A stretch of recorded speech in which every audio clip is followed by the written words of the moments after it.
20వ అధ్యాయము 29వ వచనం నుంచి కొన్ని వచనాలు ధ్యానించుకుందాం. మత్తయి సువార్త 20వ అధ్యాయము 29వ వచనం నుంచి కొన్ని వచనాలు చదువుకుంటూ మనం ముందుకు సాగుదాం. వారు యెరికో నుండి వెళ్ళిచుండగా బహుజన సమూహము ఆయన వెంట వెళ్ళెను.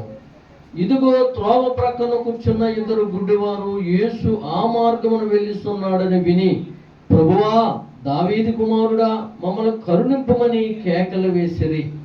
ఊరకుండుడని జనులు వారిని గద్దించిరి గాని వారు, ప్రభువా, దావీదు కుమారుడా, మమ్మల్ని కరుణింపమని మరీ బిగ్గరగా కేకలు వేసిరి. యేసు నిలిచి వారిని పిలిచి, నేను మీకేమి చేయబోరుచున్నానని అడుగుగా వారు, ప్రభువా, మా కన్నులు తెరవమనిరి. దేవునికి స్తోత్రం. హల్లెలూయా, హల్లెలూయా. ప్రభువా, మా కన్నులు తెరవమనిరి అని వారు కేకలు వేస్తూ ఉన్నారు. ప్రియమైన దేవునిలారా, దేవునికి స్తోత్రం. హల్లెలూయా, హల్లెలూయా. వారు ప్రభువైన యేసు క్రీస్తుని అడుగుతూ ఉన్నారు, అయ్యా మా కన్నులు తెరవు, అయ్యా మా కన్నులు మూతపడి ఉన్నవి, మేము అంధులమై ఉన్నాము, మేము గుడ్డివారమై ఉన్నాము, మేము ఈ లోకాన్ని చూడలేని వారుగా ఉన్నాము. ఇదిగో మా కుటుంబ సభ్యులని, మా రక్త సంబంధులని చూడలేని వారుగా అంధులమై ఉన్నాము. ఎక్కడైతే పడి ఉంటున్నామో అక్కడే ఉంటున్నాము, కదలలేని స్థితిలో ఉంటున్నాము. మేము ఈ లోకమును చూడలేని స్థితిలో ఉంటున్నామయ్యా, ఒక్కసారి మా కన్నులు తెరువు. దేవునికి స్తోత్రం. హల్లెలూయా. మా కన్నులు తెరువు తండ్రి అని వారు కేకలు వేస్తూ ఉన్నారు. వారు కేకలు వేస్తూ ఉన్నారు. వారికి ఏది అవసరత ఉందండి? ఆ గుడ్డి వారికి ఏది అవసరత ఉంది? కన్నులు తెరవాలి. దేవునికి స్తోత్రం.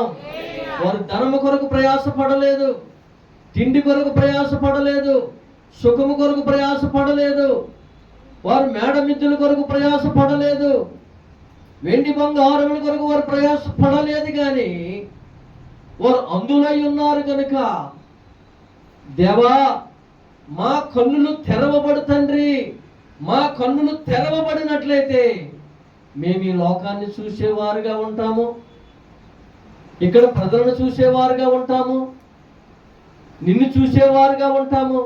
ఒక్కసారి మా కన్నులు తెరువు తండ్రిని ఆ గుడ్డివారు ప్రభువైన యేసుని మనవి చేసుకుంటూ ఉన్నారు. దేవునికి స్తోత్రం. హల్లెలూయా, హల్లెలూయా, హల్లెలూయా, హల్లెలూయా. కాబట్టి ఈ ఉదయకాల సమయమందు ప్రియమైన దేవుని బిడ్డలారా, ప్రభువైన యేసు క్రీస్తు వారు ఆ యెరికో నుండి వెళ్ళి చూడగా విస్తారమైన ప్రజలు ప్రభువును వెంబడిస్తూ ఉన్నారు. ఆ యెరికో పట్టణం కూడా వెళ్తూ ఉంటుండగా విస్తారమైన ప్రభును వెంబడిస్తూ ఉన్నారు. ఎందుకు వెంబడిస్తూ ఉన్నారు? ఎందుకు వారు వెంబడిస్తూ ఉన్నారు? ఒక్కొక్కరికి ఒక్కొక్క అవసరత ఉంది, అవునా కదండి? అవసరం లేకపోతే దేవుని దగ్గరికి మనం రాలేం, దేవుని సన్నిధికి రాలేం, అవునా కదండి? ఏదో ఒక అవసరత మనకు ఉంది. ఆ అవసరత తీర్చగల తండ్రిని ఆరాధించడానికి ఈ ఉదయకాల సమయం ముందు దేవుని దగ్గరికి వచ్చాం. దేవునికి స్తోత్రం. హల్లెలూయా, హల్లెలూయా. అయితే ఇక్కడ ఇద్దరు గుడ్డివారు కూడా వారు త్రోవ పక్కన కూర్చొని మరి ఏం చేస్తున్నారండి? భిక్షాటం చేసుకుంటూ ఉన్నారు. వారు ఇద్దరికిద్దరు మాట్లాడుకుంటూ ఉన్నారు. వారికి చూపు లేదు కానీ మాట్లాడుకుంటూ ఉన్నారు. వారికి స్పర్శ ఉంది. ప్రియమైన దేవుడా, వారికి ఉన్న కుదివేంటి? వారికి ఉన్న కుదివేంటండి? లోకాన్ని చూడలేకపోతూ ఉన్నారు. అందుకని అక్కడ ప్రభువైన యేసు క్రీస్తు వారు ఆ యెరికో నుండి వెళుతుండగా త్రోవ పక్కన కూర్చున్న గుడ్డివారు ఇరువురు కూడా ప్రభువైన యేసు క్రీస్తు వారు ఈ త్రోవను వస్తున్నారని గుర్తెరిగి వారు కేకలు వేస్తూ ఉన్నారు, కేకలు వేస్తూ ఉన్నారు. వారికి ఉన్న సమస్యను బట్టి అడుగుతూ ఉన్నారు. వారికి ఉన్న సమస్యను బట్టి మరి మొరపెడుతూ ఉన్నారు. దేవునికి స్తోత్రం. ఆ వెనక ఉన్న జనసమూహం అంటున్నారు, ఎందుకు మీరు అలా అరుస్తూ ఉన్నారు? ఎందుకు మీరు అలా కేకలు వేస్తూ ఉన్నారు? ఎందుకో తెలుసా? వారికి ఉన్న సమస్య వారికి తెలియదు కనుక. అవునా కదండి? వారికి ఉన్న సమస్య వారికి తెలియదు కనుక వారిని గద్దిస్తూ ఉన్నారు. ఎందుకంటే ఈ కేక ప్రభువైన యేసుక్రీస్తు వారు వినాలి. ఆ కేక వినకపోతే ప్రభువైన యేసుక్రీస్తు వారు వారిని దాటి వెళ్ళిపోతారేమో. మళ్ళీ ప్రభువైన యేసుక్రీస్తు వారు ఆ త్రోవను ఎప్పుడు వస్తారో తెలియదు. కాబట్టి సమయం వచ్చింది కనుక వారు కేక వేసి అడుగుతూ ఉన్నారు, అయ్యా ఇదిగో మా కన్నులు తెరవండి అని ప్రాధేయపడుతూ ప్రార్థిస్తూ మొరపెడుతూ ఉన్నారు. ప్రియమైన దేవుని సంగమా, దేవునికి స్తోత్రం. హల్లెలూయా, హల్లెలూయా, హల్లెలూయా.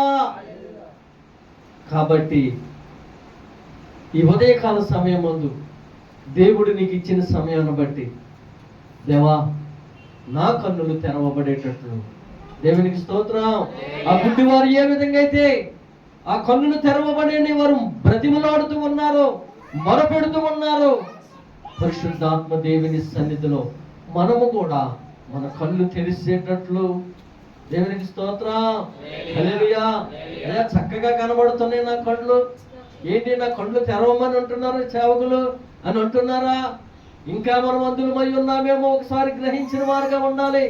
పరిశుద్ధాత్మ దేవుడి ఉదయకాల సమయం అంటున్నాడు, ఇదిగో నువ్వు ఇంకా అంధుడుగా ఉన్నావేమో, ఒకసారి ఇంకా నీ కళ్ళు తెరవబడాలేమో. ఒక్కసారి నువ్వు ప్రార్థించినట్లయితే, ప్రభువుని అడిగినట్లయితే, ప్రియమైన దేవుడా, ఇగో ఆ త్రోవ పక్కన కూర్చున్న ఇద్దరు అంధులు కూడా వారు పుట్టి గుడ్డువారై ఉన్నారు.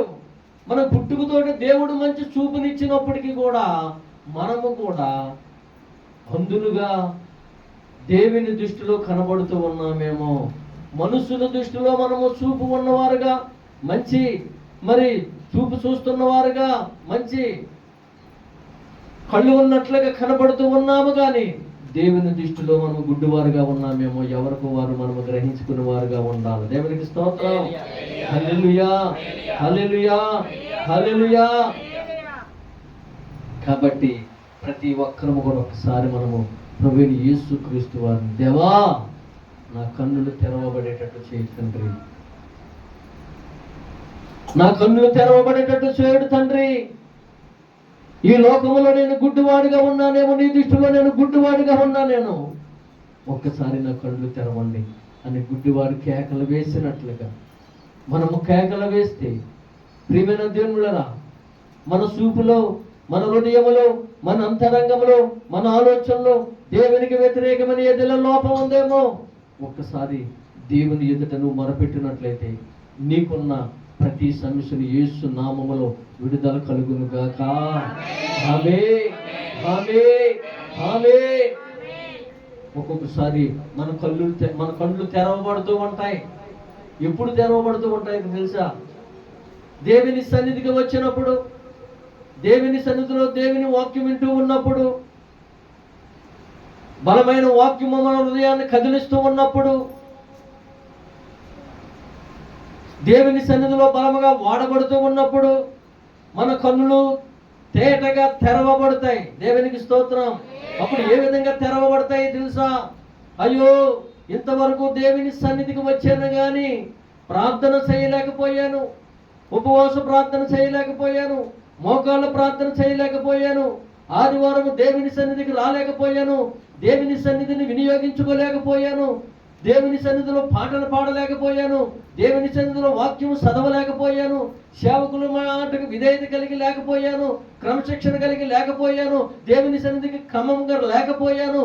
కానీ ఇకనైనా సరే నా కన్నులు తెరవబడేటట్లు నేను ఈ దినము మొదలుకొని, ఈ పునరుద్ధానం దినం మొదలుకొని నేను దేవుని సన్నిధికి క్రమముగా వచ్చి దేవుని వాక్యాన్ని విని దేవునికి విధేయత కలిగి, భయము కలిగి, భక్తి కలిగి నేను నడవాలని ఒకసారి మన కన్నులు తెరవబడేటట్లు మనకు కనబడుతూ ఉంటాయి. దేవునికి స్తోత్రం. హల్లెలూయా, హల్లెలూయా, హల్లెలూయా. ప్రియమైన దేవుని సంగమా, మన కన్నులు తెరవబడేటప్పుడు మనం కదిలించబడతాం, మన అంతరంగం కదిలించబడుతూ ఉంటుంది. మన కన్నీరు కార్చబడుతూ ఉంటుంది. రోదనతో వేదనతో మనం ప్రార్థన చేసిన వారుగా ఉంటాం.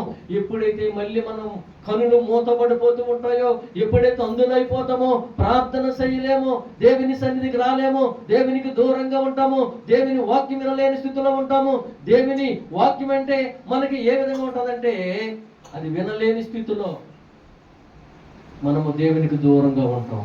ఇప్పుడు మనం ఏ విధంగా ఉంటున్నాం ఒకసారి మనం గ్రహించిన వారుగా ఉందాం. దేవునికి స్తోత్రం. మనం అందులుగా ఉన్నామా, లేకపోతే దేవుడు మంచి దృష్టి ఇచ్చి మంచి ఆ కన్నులతో దేవుడిచ్చిన ఈ కన్నులతో మనము దేవుని వాక్యానికి విధేయత కలిగి, భయం కలిగి, భక్తి కలిగి ఉన్నామా ఒకసారి మనం గ్రహించినట్లయితే మన కన్నులుండి కూడా మనం ఎలా కనబడుతున్నాం? దేవుని దృష్టిలో అందులుగా కనబడుతూ ఉన్నాం. మనుషులకైతే మంచి 2 కళ్ళు మంచిగా ఉన్నట్లు కనబడుతూ ఉన్నాం, కానీ దేవుని దృష్టిలో మనం అందులుగా కనబడుతూ ఉన్నాం. దేవునికి స్తోత్రం. హల్లెలూయా, హల్లెలూయా. అక్కడ 2 గుడ్డివారు కూడా దేవుని దృష్టిలో మంచి చూపు కలిగిన వారుగా కనబడుతూ ఉన్నారు. అర్థమైందా మీకు? ఇక్కడ మీరు ఆలోచించండి. అక్కడ గుడ్డివారే, వారికి పాపం అంటే తెలియదు, అసూయ అంటే ఏంటో తెలియదు, దేశం అంటే ఏంటో తెలియదు, పగ అంటే ఏంటో తెలియదు. ఎందుకో తెలుసా? వారికి చూపు లేదు కనుక వారు ఒక చోటనే పడి ఉన్నారు. ఏ ప్రాంతానికి వెళ్ళలేదు, దేన్ని ఆశించలేదు, దేని కొరకు ప్రయాసపడలేదు ఆ గుడ్డివారు. కానీ వారి ఆశ ఏంటో తెలుసా? వారు కన్నులు తెరవబడినట్లయితే ఈ లోకాన్ని చూడాలని, ఈ లోకంలో ఉన్న ప్రతిదీ వారు చూసి మరి సంతోషపడాలని ఆశిస్తూ ఉన్నారు. దేవునికి స్తోత్రం. మనకు కనులన్నీ కూడా గుడ్డివారుగానే ఉంటున్నాము ప్రియమైన దేవుని సంగమా. దేవునికి స్తోత్రం. కనులుండి కూడా గుడ్డివారుగానే ఉంటున్నాము, కానీ దేవుని వాక్యానికి విధేయత కలిగి, భయం కలిగి, భక్తి కలిగి మనం ఉండలేకపోతూ ఉన్నాం ప్రియమైన దేవుని. దేవుని కార్యాలు చూస్తూ ఉన్నాం, మరిచిపోతూ ఉన్నాం. దేవునికి స్తోత్రం. దేవుని వాక్యాన్ని వింటూ ఉన్నాం, అక్కడ విడిచిపెట్టే విధంగానే ఉంటున్నాం. మన హృదయంలో భద్రపరచుకోలేని స్థితిలో ఉంటున్నాం ప్రియమైన దేవుని సంగమా. దేవునికి స్తోత్రం. హల్లెలూయా, హల్లెలూయా, హల్లెలూయా. ప్రభువైన యేసుక్రీస్తు వారు ఆ గుడ్డి వారిని చూసి అంటున్నాడు, మీకు ఏది అవసరత ఉంది అని వారిని అడుగుతూ ఉంటున్నప్పుడు వారు అంటున్నారు, అయ్యా మా 2 కళ్ళు కూడా అందులో ఉన్నాయి, ఈ కన్నులు తెరవబడేటట్లు అయ్యా నువ్వు కార్యం చేయి తండ్రి. దేవునికి స్తోత్రం. హల్లెలూయా, హల్లెలూయా, హల్లెలూయా. ప్రభువా మా కన్నులు తెరవమనిరి. కాబట్టి యేసు కనికరపడి వారు కన్నుల ముట్టను వెంటనే వారు దృష్టి పొంది ఆయన వెంట వెళ్ళేది. దేవునికి స్తోత్రం. అప్పుడు వరకు వారు ప్రభువును వెంబడించారండి. ప్రభువును వెంబడించారా? వెంబడించలేకపోయారు. ఎందుకో తెలుసా? వారు కన్ను లేవు కనుక, వారు అందులై ఉన్నారు కనుక ప్రభువును వెంబడించలేకపోయారు. కానీ వెంటనే ప్రభు వారిని స్వస్థపరిచినప్పుడు ఆ 2 కళ్ళు కూడా మరి దేవుడు ఇచ్చినప్పుడు వెంటనే వారు ప్రభువుని వెంబడించారు. ప్రభువుని విడిచిపెట్టకుండా దేవుని స్తుతించారు, ఆరాధించారు, ఘనపరిచారు, మహిమపరిచారు. దేవునికి స్తోత్రం. దేవునికి కృతజ్ఞతాస్తుతులు అర్పించారు. ప్రియమైన దేవుని సంగమా, లోకములో ఉన్న నీవు గుడ్డివాడుగా ఉన్నప్పుడు దేవుడు నీ కళ్ళు తెరిచి నీకు రక్షణ ఇచ్చి దేవుని సన్నిధిగా నడిపించి దేవుని సన్నిధిలో తన కుమారుడుగా కుమార్తెగా నిన్ను ఏర్పాటు చేసుకున్నా నీవు దేవుని సన్నిధికి వచ్చిన తరువాత ఇంకా ఒక్కొక్కసారి అంధుడులాగా మనము దేవునికి దూరంగా ఉంటున్నాం, గుడ్డువాడుగా దేవునికి దూరంగా ఉంటున్నాం. దేవునికి స్తోత్రం. మొరపెట్టలేని స్థితిలో ఉంటున్నాం. దేవునికి స్తోత్రం. హల్లెలూయా. ప్రభువైన యేసుక్రీస్తు వారు ఆ గుడ్డివారికి సమీపంగా ఉన్నప్పుడు వారు ఎర్రి కేకలు వేస్తూ, అయ్యా మా కన్నులు బాగు చేయని కేకలు వేస్తారు. దేవుడు ఇప్పుడు నీకు సమీపంగా ఉన్నాడా లేదా? దేవుడు నీకు సమీపంగా ఉన్నాడా లేదా? కానీ నీ అవసరత ఏంటో దేవుడిని అడుగుతున్నావా?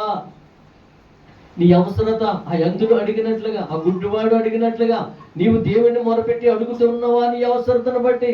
దేవునికి స్తోత్రం. హల్లెలూయా, హల్లెలూయా. వారు మొదట కొద్దిగా కేకలు వేశారు, తరువాత వారు మరి గట్టిగా బిగ్గరగా కేకలు వేస్తూ ప్రభువుని అడుగుతూ ఉన్నారు. దేవునికి స్తోత్రం. హల్లెలూయా.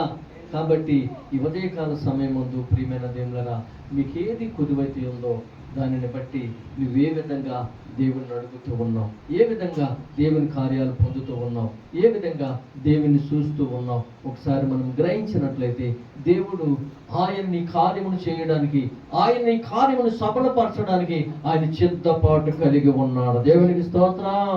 హల్లెలూయా, హల్లెలూయా, హల్లెలూయా. కాబట్టి ఈ ఉదయకాల సమయం ముందు ప్రియమైన దేవులరా చూసారా, ప్రభువుని ఎంతో మంది జనసమూహం వెంబడిస్తూ ఉన్నారు. కానీ వీరికున్న ఆశ, వారికున్న ఆశ ఏంటో తెలుసా? వీరు ఎక్కడైతే ఉన్నారో అక్కడే ప్రభువును స్తుతించారు. దేవునికి స్తోత్రం, హల్లెలూయా. ప్రభువు హృదయరాశలెరిగిన దేవుడు. ఆ గుడ్డివారి కన్నులు తెరవబడ్డాయి. దేవునికి స్తోత్రం, హల్లెలూయా, హల్లెలూయా. కాబట్టి ఈ ఉదయకాల సమయమందు మనము కూడా మన కన్నులు తెరవబడేటట్లు, మన హృదయము తెరవబడేటట్లు, మన అంతరంగము తెరవబడేటట్లు, దేవునికి స్తోత్రం, దేవుని సన్నిధులను అడగాలి, మొరపెట్టాలి, కన్నీరు కార్చాలి, అంగలార్చాలి. దేవునికి స్తోత్రం, హల్లెలూయా. ఆ విధంగా నువ్వు అడిగినట్లయితే, ఎవరు అడిగినట్లు? గుడ్డివాడు అడిగినట్లు నీవు కూడా అడగాలి. ఆ గుడ్డివాడికి అవసరత ఉన్నాయి కన్నులు. నీకేది అవసరత ఉందో? మనకే అవసరం లేదు, అవునా కదండి? ఏ అవసరత లేదు. ఉందా? మనకేమైనా అవసరత ఉందా? బోల్డని అవసరతలు ఉన్నాయి, కానీ మనం అడగలేకపోతూ ఉన్నాం. అర్థమైందండి? ఎందుకంటే గుడ్డివాడిలాగా మనం కూడా కళ్ళు లేకపోతే అడుగుదామేమో, అవునా కదండి? దేవుడు మంచి అవయవాలు ఇచ్చాడు, తల నుంచి అరికాళ్ళ వరకు కూడా మంచి చూపునిచ్చాడు, అవునా కదండి? మంచి అవయవాలు ఇచ్చాడు, ఏది లోపము లేదు, అవునా కదా? నిన్ను ఇంత అందంగా, ఇంతగా మంచి అవయవాలు ఇచ్చి దేవుని సన్నిధికి రమ్మంటే మనం ఏం చేస్తున్నాం? అశ్రద్ధ చేస్తూ ఉన్నాం. ప్రియమైన దేవుని బిడ్డలారా, దేవునికి స్తోత్రం, హల్లెలూయా, హల్లెలూయా. కుంటివారు దేవుని సన్నిధికి రావాలంటే ఏమండి? వారిని ఎవరో ఒకరు తీసుకురావాలి, అవునా కదండి?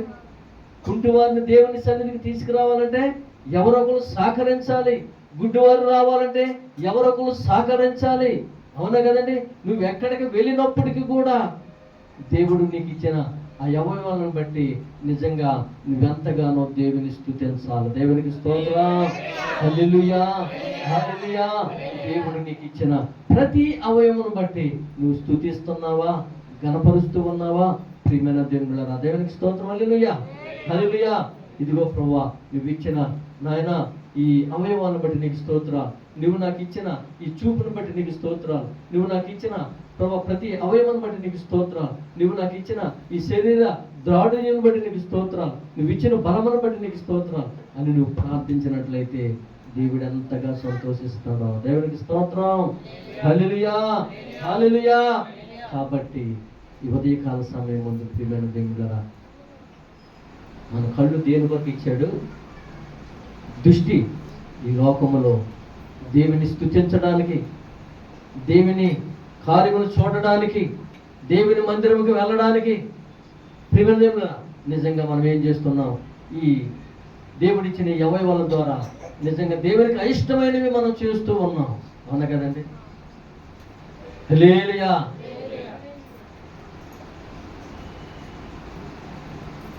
కాబట్టి మనం వినియోగించుకోవాలి కానీ అతి విపరీతంగా వినియోగించుకోకూడదు. మన అవయవాలు, మన కళ్ళు ఉన్నాయి, అవునా కదండి? ఏదో చూచి చూడనట్లుగా ఏదైనా మంచి వార్తలు వస్తే ఆ వార్తను చూడాలంతవరకు, అవునా కదా? నేను కొన్ని గృహాలకు వెళ్తూ ఉంటే ఆ ఇంట్లో ఎంత పెద్ద పెద్ద టీవీలు ఉన్నాయో, అర్థమైందండి? ఆ గోడలు ఎంత అయితే ఉంటుందో అంత పెద్ద పెద్ద టీవీలు ఉంటున్నాయి, అర్థమైందండి? దేవునికి స్తోత్రం. నిజంగా ఒక గృహానికి వెళ్తే నిజంగా టీవీ అలా మోగుతూనే ఉంటుంది, ఆ సీరియల్లోను సినిమా పాటల్లో. ఇంట్లో ఎవరు ఉండలేదు, అర్థమైందండి? దేవుడు నీకు ఎందుకు ఇచ్చాడో తెలుసా? అది దేవుని వాక్యం వినడానికి, దేవుని పాటలు కానీ లేకపోతే దేవుని వాక్యము కానీ నిజంగా నీ జీవితానికి, నీ పిల్లల జీవితానికి కావలసినవి, మనము చక్రమైనవి, మన ఎదుగుదలకి కావలసిన కార్యక్రమాలు చూసిన వారిగా ఉండాలి, అర్థమైందండి? అవునా కదా? కావలసిన కార్యక్రమాలు చూసిన వారిగా ఉండాలి ప్రియమైన దేవుళ్ళ. కానీ పనికిరాని చెత్తనంతా మనం చూస్తూనే ఉన్నాం, పనికిరాని అన్నీ చూస్తూ ఉన్నాం. అవి మనం చూసింది కాకుండా మన పిల్లలు చూస్తూ ఉన్నాం. వాటిని బట్టి ఏమవుతూ ఉంటుందండి? అపవాది ఏం చేస్తూ ఉంటాడండి? మన బిడ్డల మీద ఏలుబడి చేస్తూ ఉంటాడు, మన మీద ఏలుబడి చేస్తూ ఉంటాడు. కాబట్టి ఈ ఉదయకాల సమయం ముందు ప్రియమైన దేవుడా, దేవుడు నీకు మంచి నేత్రాలు ఇచ్చాడే, మంచి చూపునిచ్చాడే. దానిని బట్టి నీవు దేవుని కార్యాలు చూసేవాడిగా ఉండాలి, ప్రార్థించేవాడిగా ఉండాలి. మందిరమునకు పెందలగడని వచ్చి మోకాళ్ళు వేసి దేవుడు నీకు ఇచ్చిన కృపను బట్టి ప్రార్థించేవాడిగా ఉండాలి. దేవునికి స్తోత్రం. హల్లెలూయా, హల్లెలూయా. కాబట్టి ఈ ఉదయకాల సమయం ముందు ప్రియమైన దేవుడా, ఆ ఇద్దరు గుడ్డివారు దేని కొరకు ప్రయాసపడ్డారంటే, దేవా నీవు నాకు చూపునిస్తే నిన్ను వెంబడిస్తామయ్యా, నిన్ను స్తుతిస్తామయ్యా, నిన్ను గణపరుస్తామయ్యా. దేవునికి స్తోత్రం. ఇంక ఈ లోకంలో ఏది మాకు అవసరం లేదయ్యా, ఇప్పుడు వరకు మేము అందులుగా ఉన్నాము, మా కళ్ళు తెరువు తండ్రి అని వారు ప్రార్థించారు. దేవుడు వారి కళ్ళు తెరిచాడు. దేవునికి స్తోత్రం. హల్లెలూయా, హల్లెలూయా. ఒకనొకప్పుడు నువ్వు లోకములో ఉన్నప్పుడు, రక్షణ లేనప్పుడు, దేవుడు అంటే ఏంటో తెలియనప్పుడు, దేవుని మందిరంలోకి రానప్పుడు, దేవుడు నువ్వు వంతుడిగా ఉన్నప్పుడు, దేవుడు నిన్ను ముట్టాడు, నిన్ను తాకాడు, నీ కేక విన్నాడు, నీ మొర విన్నాడు. నీవు అంధుడిగా ఉన్నప్పుడు నీ కళ్ళు తెరవబడ్డాయి, దేవుని సన్నిధిగా వచ్చావు, రక్షణ తీసుకున్నావు. రక్షణ తీసుకున్న తరువాత నీ దృష్టి ఎటువైపు ఉంటుందంటే ప్రియమైన దేవులారా, ఒకసారి మనము గ్రహించినట్లయితే మన దృష్టి ఎటువైపు ఉంటుందో, రకరకాల ఆశలు, రకరకాల కోరికలు, రకరకాల తిండి వైపు, రకరకాల నిద్ర వైపు, రకరకాలుగా సుఖము కొరకు, రకరకాల వాటి కొరకు మన దృష్టి ప్రయాణం చేస్తూ ఉంటుంది, ప్రయాణం చేస్తూ ఉంటుంది. దేవునికి స్తోత్రం. గుడ్డివాడికి ఇంకే ఆశ ఉండదు. ఎందుకో తెలుసా? వాడు అందుడయ్యుడు అక్కడే కూర్చుంటాడు. ఇక వాడికి కావాల్సింది ఏంటంటే 3 పూటలు కొద్దిగా 6 పూట తింటాడు, లేదంటే అక్కడే ఉంటాడు. స్నేహితులు ఉండరు, బంధువులు ఉండరు. అవునా కదండి? ఎవరైనా సహాయం చేస్తే ఆ సహాయాన్ని బట్టి ముందుకు సాగుతూ ఉంటాడు. దేవుడు హృదయ రచన ఎరిగిన దేవుడు వారిద్దరు హృదయాన్ని చూశాడు. అయ్యో వాళ్ళు ప్రయాసపడుతూ ఉన్నారు చూపు కొరకు అని. అక్కడ ఉన్న జనసమూహం వారిని ఎంతగా ఇబ్బంది పెట్టినప్పటికీ కూడా వారు ఏమైనా సరే మేము యేసు దగ్గర కార్యాలు చూడాలని వారు కేకలు వేసి మొరపెట్టారు. దేవుని కార్యాలు పొందుకున్నారు. దేవునికి స్తోత్రం. హల్లెలూయా, హల్లెలూయా. మనము కూడా ప్రియమైన దేవుడా, నీకు కావలసిన ప్రతి కార్యము కొరకు నువ్వు ప్రార్థించేవాడుగా, మొరపెట్టిన వాడుగా ఉండాలి. దేవునికి స్తోత్రం. హల్లెలూయా, హల్లెలూయా, హల్లెలూయా. అలాగే ఇక్కడ ఒక దాసుడు చూస్తుంటా, యా ఇదిగో నా కుమారుని స్వస్థపరచను. లోకాసు వార్త 7వ అధ్యాయము.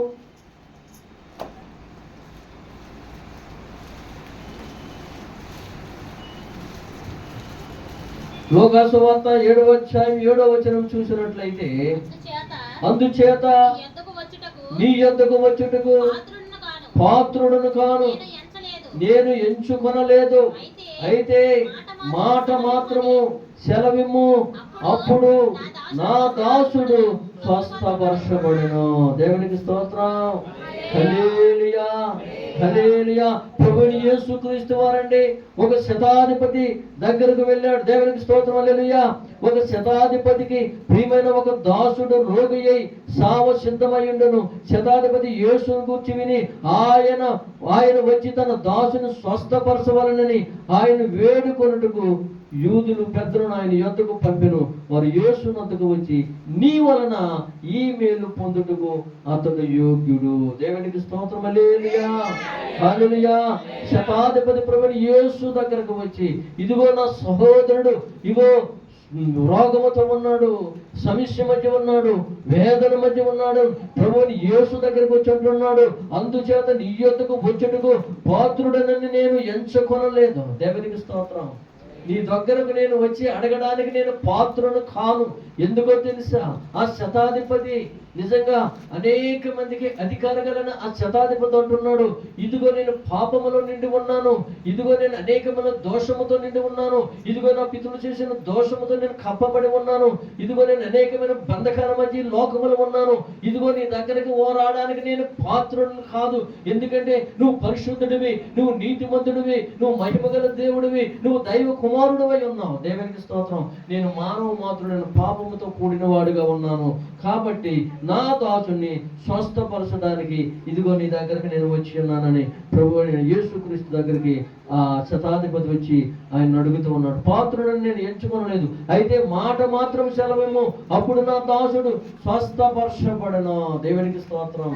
ఎంత విశ్వాసం అండి ప్రియమైన దేవుడా.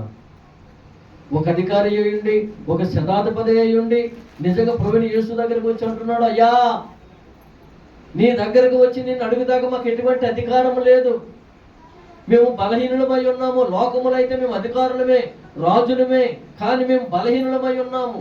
కాబట్టి నువ్వు దైవ కుమారుడవై ఉన్నావు కనుక నీవు మాట చెప్పున సెలవిస్తే, మాట చంపున సెలవిస్తే నా దాసుడు అక్కడ స్వస్థపరచబడతాడు. దేవునికి స్తోత్రం. హల్లెలూయా, హల్లెలూయా. అంటే తనలో ఉన్న ఆ నమ్మకాన్ని, విశ్వాసాన్ని దేవుని ఎదుట కనపరుస్తూ పడుతూ ఉన్నాడు. దేవునికి స్తోత్రం. ఇప్పుడు దేవునికి కావాల్సింది ఏంటి? విశ్వాసం కావాలి, నమ్మకము కావాలి. దేవునికి స్తోత్రం. హల్లెలూయా. మనం ప్రార్థన చేస్తే ఎందుకు కార్యాలు జరగడం లేదు? మనం ప్రార్థన చేస్తే ఎందుకు దేవుని కార్యాలు చూడలేకపోతున్నామంటే నమ్మకము లేని స్థితిలో ఉంటున్నాం, విశ్వాసం లేని స్థితిలో ఉంటున్నాం. ఏదో ప్రార్థన చేస్తున్నాం కానీ ఆ ప్రార్థన అక్కడే విడిచిపెడుతూ ఉన్నాం కానీ కార్యము చూడలేకపోతూ ఉన్నాం. ప్రియమైన దేవుని దేవునికి స్తోత్రం. హల్లెలూయా. ఆ కార్యము జరిగే వరకు కూడా నీ విశ్వాసము కలిగి ప్రార్థన చేసినట్లయితే, ఇక్కడ శతాధిపతి అంటున్నాడు, ప్రియమైన దేవుని ఈ 7వ వచనంలో శతాధిపతి అంటున్నాడు, అందుచేత నీ యొద్దకు వచ్చేందుకు పాత్రులను నేను ఎంచుకొనలేదు, అయితే మాట మాత్రం సెలవి తండ్రి. దేవునికి స్తోత్రం. అప్పుడు నా దాసుడు స్వస్థపరచబడను. నీ మాట పలికితే చాలు స్వస్థత. దేవునికి స్తోత్రం. చూశారండి, నీ మాట పలికితే చాలు. యేసయ్య మాటలో ఎంత స్వస్థత ఉందో, యేసయ్య చూపులో నిజంగా ఎంత స్వస్థత ఉందో. ఆయన నీడ తాకితే చాలు, ఆయన వస్త్రము తాకితే చాలు. దేవునికి స్తోత్రం. ఆయన మాట వింటే చాలు, ఆయన వాక్యం వింటే చాలు, ఆయన సన్నిధికి వస్తే చాలు. నువ్వు ఏ బలహీనంగా ఉన్నా, నువ్వు ఏ రోగంతో ఉన్నా, యేసు నామములో అక్కడ స్వస్థత కలుగును గాక. ఆమేన్, ఆమేన్. ఆయన పరలోకములో తండ్రి అయి ఉన్నాడు, ఆయన భూమి మీద ఆత్మస్వరూపుడై ఉన్న దేవుడు, ఆయన మన మధ్యన ఉన్నాడు. నువ్వు ఏది అడిగినప్పటికీ కూడా, ఏది ఆశించినప్పుడు కూడా వెంటనే నీకు సమాధానం ఇచ్చి నీ కోరికను తీర్చగల సమర్థుడు, శక్తిమంతుడై ఉన్న దేవుడు. నువ్వు అడిగిన ఎమ్మటే నీ ఆశను తీర్చగల దేవుడు నా యేసు. దేవునికి స్తోత్రం. హల్లెలూయా, హల్లెలూయా, హల్లెలూయా. కాబట్టి ప్రియమైన దేవుడా, ఇదిగో పుట్టుగుడ్డువాడు తన ఆశతో హృదయపూర్వకంగా దేవుడిని అడిగాడు. ఇదిగో అడిగినప్పుడు, కేక వేసినప్పుడు, మొరపెట్టినప్పుడు వెంటనే ఆ పుట్టుకతో ఉన్న ఆ యందుడు కన్నులు తెరవబడ్డాయి, కనులు తెరవబడ్డాయి. శతాధిపతి అయిన తన దాసుడు రోగముతో ఉన్నప్పుడు, మంచము పట్టినప్పుడు యేసు దగ్గరికి వచ్చి, నీ మాట పలికితే చాలయ్యా, నీవు రావాల్సిన లేదు నా దాసుడి దగ్గరికి, నా గృహానికి నువ్వు రావాల్సిన లేదు, కానీ ఇదిగో నువ్వు మాట పలికితే నా దాసుడు ఎంతనే స్వస్థత పొందుతాడు. దేవునికి స్తోత్రం. ఎంత విశ్వాసం అండి, ఎంత విశ్వాసం అండి ప్రియమైన దేవుని బిడ్డలారా. దేవునికి స్తోత్రం. ఎంతమంది, అనేక మంది ఎదుట మీరు సాక్ష్యం చెబుతూ ఉన్నారు. మా పాస్టర్ గారు ప్రార్థన చేయగానే వెంటనే దేవుడు కార్యం చేస్తాడు. దేవునికి స్తోత్రం. హల్లెలూయా, హల్లెలూయా, హల్లెలూయా. 2 రోజుల క్రితమే నేను వెంకటేశ్వరం మన ఇంటికి వెళ్తే మంచం మీద పడి ఉంది. ఏ విధంగా పడి ఉందో తెలుసా? లెగలేని స్థితిలో ఉంది, కళ్ళు తిరుగుతూ ఉన్నాయి, మంచం పట్టుకోలేని స్థితిలో ఉంది. అర్థమైందండి? వెంటనే బయటికి పిలిచి కేకేసి కూర్చోబెట్టి, యేసు నామములో దురాత్మ, యేసు నామములో విడిచి వెళ్ళి పో అని 2 నిమిషాలే ప్రార్థన చేశాను.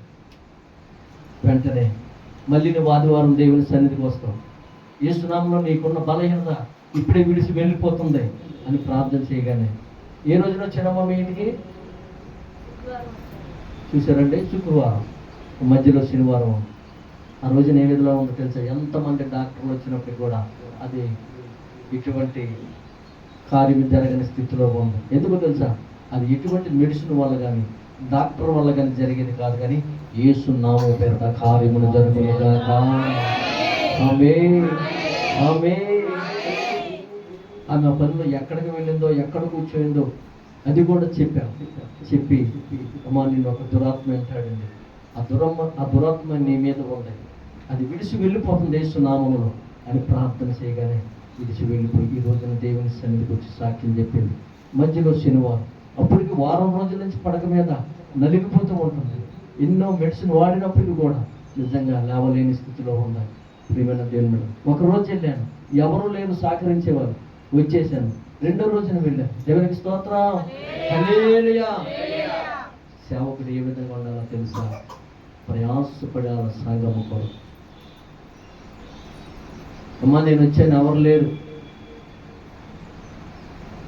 అని మాట తప్పించుకొని ఉండాలా లేదా? కానీ రెండో రోజున కూడా ఎన్ని పనులు ఉన్నప్పుడు కూడా పనిగొట్టుకొని వెళ్ళి ప్రార్థన చేశాం. దేవునికి స్తోత్రం, హల్లెలూయా, హల్లెలూయా. కాబట్టి మీరు కూడా సంఘములో నమ్మకం కలిగిన వారుగా, విశ్వాసము కలిగిన వారుగా, సేవకుడిని వెంబడించేవారుగా, సేవకుడికి సహకరించేవారుగా, సేవకుడికి పరిచర్య చేసేవాడుగా, సంఘములో పరిచర్య చేసేవాడుగా, దేవుని కొరకు ధ్వజమెత్తేటట్లు, దేవుని కొరకు ప్రయాసపడేటట్లు ఎవరైతే దేవుని సన్నిధిలో నమ్మకం కలిగి విశ్వాసముతో ఉంటారో ఆ కుటుంబాన్ని దేవుడు విస్తరింపజేస్తాడు, వర్ధిల్లింపజేస్తాడు. దేవునికి స్తోత్రం, హల్లెలూయా, హల్లెలూయా. మనం చేస్తున్న పని ఎవరిదండి? దేవుని పని, నా పని కాదు. అవునా కదండి? ఇది దేవుని పని అయి ఉన్నది, దేవుని పరిశుద్ధ స్థలం అయి ఉన్నది. దేవుని పనిలో మనం అందరము కూడా నిమగ్నమై ఉండాలి. దేవుని పనిలో మనం అందరం కూడా పూనుకుని వారిగా ఉండాలి. ఒకరు చేస్తున్నారులే మనం ఎందుకులేని ఆలోచనలో ఉండకూడదు. అర్థమైందండి? ప్రతి ఒక్కరము కూడా దేవుని సమక్షంలో దేవుని కార్యాలు చూసేవారుగా ఉండాలి. దేవునికి స్తోత్రం, హల్లెలూయా, హల్లెలూయా. కాబట్టి ఈ ఉదయకాల సమయం ముందు ప్రియమైన దేవునిరా, ఆ శతాధిపతి అయితే విశ్వాసంతో అంటున్నాడు, అయ్యా నీ మాట అంట నీ నోటంట ఒక మాట వస్తే చాలు, నా సహోదరుడు స్వస్థత పొందుతాడు. దేవునికి స్తోత్రం, హల్లెలూయా, హల్లెలూయా. కాబట్టి ఉదయకాల సమయం ముందు విశ్వాసము కలిగి నమ్మకముతో మనం ముందుకు వెళ్ళేవారుగా ఉండాలి. దేవునికి స్తోత్రం, హల్లెలూయా, హల్లెలూయా. కాబట్టి లూకా సువార్త 4వ అధ్యాయము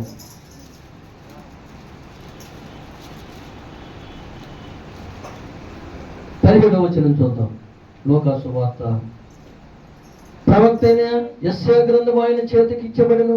ఆయన గ్రంథమింపగా ప్రభువు ఆత్మ నా మీద ఉన్నది, బీదలకు సువార్త ప్రకటించే ఆయన నన్ను అభిషేకించను, చెరలోనున్న వారికి విడుదలను, గుడ్డి వారికి చూపును కలిగినని ప్రకటించుటను, నలిగిన వారిని విడిపించుటను, ప్రభువు వితోత్సవమును ప్రకటించుటకును ఆయన నన్ను పంపి ఉన్నాడు. దేవునికి స్తోత్రం, హల్లెలూయా, హల్లెలూయా, హల్లెలూయా. ఇక్కడ చూసినట్లయితే ప్రియమైన దేవుని మీద ఈ లూకా సువార్త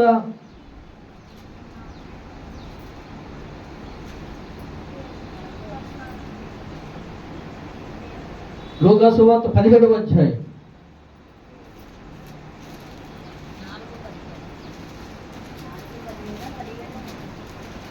17:5 వచనం. అపోస్తలు మా విశ్వాసము వృద్ధి పొందమని ప్రభువుతో చెప్పగా, ప్రభు మీరు ఆమోగించంత విశ్వాసము గలవారైతే ఈ కంబలి చెట్టును చూసి ఈ వేళ్లతో కూడా పెళ్ళగింపబడి సముద్రం నాటబడునని చెప్పినప్పుడు అది మీకు లోబడును. దేవునికి స్తోత్రం, హల్లెలూయా, హల్లెలూయా. అపోస్తులు ఎవరండి? అపోస్తులు ఎవరు? మీ భక్తి ఇక్కడ తెలిసిపోతే అపోస్తులు అంటే ఎవరో? ఎవరో అపోస్తులు ఎవరో? ప్రభువుని వెంబడించిన శిష్యులు ఎంతమంది? 12 మంది. ఈ 12 మంది ఎవరండి? అపోస్తులు. దేవునికి స్తోత్రం. ఈ అపోస్తులు అంటున్నారు, ఎవరితో అంటున్నారు? ప్రభువుని యేసుతో అంటున్నారు, మా విశ్వాసము వృద్ధి పొందించమని ప్రభువుతో చెప్పగా. దేవునికి స్తోత్రం, హల్లెలూయా. అయ్యా మాలో విశ్వాసము వృద్ధి పొందించు తండ్రి, మేము అల్ప విశ్వాసముతో ఉన్నామేమో. మా విశ్వాసం ఏమవ్వాలండి? సమృద్ధిగా. దేవునికి స్తోత్రం. మేము విశ్వాసముతో నిలకడ కలిగి ఉండాలి. మేము ఎక్కడికి వెళ్ళినప్పటికీ కూడా నీ నామము పేరట మేము విశ్వాసముతో ముందుకు సాగాలి. విశ్వాసం కోల్పోకూడదు. మాకు ఆ విశ్వాసాన్ని సమృద్ధిగా దయచేయి అని ప్రభువుని అడుగుతూ ఉన్నారు. ఎవరో? అపోస్తులైన శిష్యులు 12 మంది కూడా. దేవునికి స్తోత్రం. ఆయన అంటున్నాడు, విశ్వాసము గలవారైతే ఈ కంబల చెట్టును చూసి నీవు వేళ్లతో కూడా పెంగలింపబడి సముద్రంలో నాటబడమని చెప్పినప్పుడు అది మీకు లోబడెను. దేవునికి స్తోత్రం. హల్లెలూయా.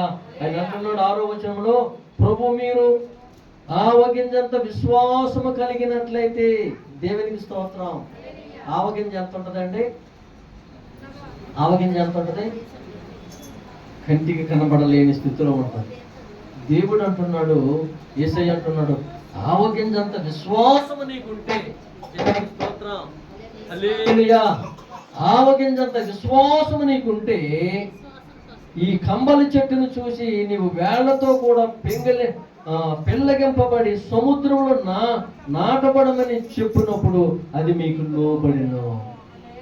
దేవునికి స్తోత్రం. హల్లెలూయా, హల్లెలూయా. నిజంగా ఆ కంబల చెట్టు ఏ విధంగా ఉంటుంది? అది ఒక వృక్షమై ఉన్నది. నువ్వు యేసు నామములో దాన్ని కదిలించబడును గాక, అది కదిలిపోగాక, అది వేళ్లతో తుంచబడును గాక అని నువ్వు ప్రార్థన చేస్తే అది నిజంగా కుంకట వేలుతో లేచిపోదట. దేవునికి స్తోత్రం. ఎందుకు అది అలా కదిలిపోద్దో తెలుసా? యేసు నామములో నువ్వు ఏ విధంగా ప్రార్థన చేశావు? విశ్వాసము కలిగి. దేవునికి స్తోత్రం. ఏ విశ్వాసముతో? ఇదిగో నేను ప్రార్థన చేయగా ఇదిగో ఈ వృక్షం కదిలిపోద్ది అని నువ్వు మొదటే విశ్వాసముతో ప్రార్థన మొదలు పెట్టావు. దేవునికి స్తోత్రం. అదేమైందండి? నీ విశ్వాసతను బట్టి ఆ వృక్షం ఏమైంది? కదిలిపోయింది. కదిలిపోయి దాన్ని తీసుకొని వెళ్ళి సముద్రంలో నాటబడును గాక అంటే అది ఏ విధంగా వెళ్తుందో తెలియదు, కానీ అది సముద్రంలో కూడా నాటబడేటట్లు దేవుడు చేస్తాడట. దేవుడికి స్తోత్రం. హల్లెలూయా, హల్లెలూయా. అంటే విశ్వాసములో మనం ఏ విధంగా ఉండాలండి? దృఢంగా ఉండాలి. అపోస్తలులు అంటున్నారు, మాకు విశ్వాసాన్ని బలపరుచు తండ్రి, విశ్వాసములో మేము ముందుకు సాగడానికి నీ కృప చూపు. దేవునికి స్తోత్రం. మొదట మనం ప్రార్థన ఏం చేస్తున్నాం? అయ్యా నాకు విశ్వాసాన్ని పొందించు, విశ్వాసాన్ని పెంచు తండ్రి. దేవునికి స్తోత్రం. మనం అల్ప విశ్వాసంతో ఉంటాం, అవునా కదండి? అల్ప విశ్వాసంతో ఉంటాం. ఒక్కొక్కసారి విశ్వాసాన్ని కోల్పోతూ ఉంటాం, ఒక్కొక్కసారి ధైర్యాన్ని కోల్పోతూ ఉంటాం, అవునా కదా? 24 గంటలు బైబిల్ చదివినప్పటికీ కూడా, పాటలు పాడినప్పటికీ కూడా, ఏమండి వాక్యం చదివినప్పటికి కూడా, దేవుని మీద విశ్వాసం కలిగి నమ్మకం ఉన్నప్పటికి కూడా మనం ఏమనుకుంటాం? ఏం జరుగుద్దులే అని ఆలోచనలో పడిపోతూ ఉంటామా లేదా? అది విశ్వాసం కోల్పోవడమే, అవునా కదండి? మనం ఎప్పుడు బాగుపడతాం, మనం ఎప్పుడు ముందుకు లేవనెత్తుతాం, మనం ఎప్పుడు స్థిరపడతాం, ఎప్పుడు దేవుడు మనల్ని దీవిస్తాడు, ఎప్పుడు మన నోటంటే ఏం వస్తామండి? ఏం వస్తాయండి? పనికిరాని మాటలు వస్తూ ఉంటాయి, అవునా కదండి? దేవుడు నిన్ను దీవించును గాక, ఆమేన్, ఆమేన్. దేవుడు నిన్ను విస్తరించబడును గాక, దేవుడి సంఘమును సమృద్ధిగా లేవనెత్తబడును గాక, దేవుడి సంఘంలో ఉన్న ప్రతి కుటుంబాన్ని అంచులంచులుగా లేవనెత్తబడును గాక. ఈ యవనస్తుల వారి చదువుల్లో మంచి విద్యావంతులుగా, మంచి ఉద్యోగం చేసేవారుగా, వారికి కావలసిన ఉద్యోగాలు దేవుడు సమకూర్చును గాక అని తల్లిదండ్రులు వారి పిల్లల కొరకు ప్రార్థన చేస్తున్నారా?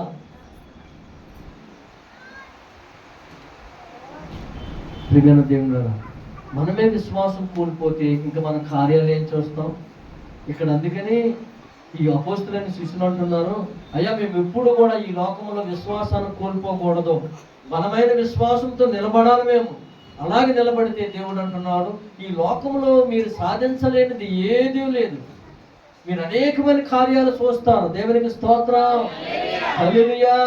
ఆయన ఏమంటున్నాడు కదా, మీరు విశ్వాసం కలిగి ఉంటే మీకు నాగుపాముల మీద అధికారం ఇస్తాను, సింహాల మీద, కొదమ సింహాల మీద మీకు అధికారం ఇస్తూ ఉంటాను. దేవునికి స్తోత్రం, హల్లెలూయా. అపవాదిని మీ కాళ్ళ కింద శీఘ్రముగా మీరు తొక్కగల శక్తి మీకు ఉందే. అంత బలము గలవారమండి మనము. దేవునికి స్తోత్రం. అంత శక్తి కలిగిన వారు మనం. ఎవరమే? దేవుని బిడ్డలమైన మనము, రక్షణ తీసుకున్న మనము.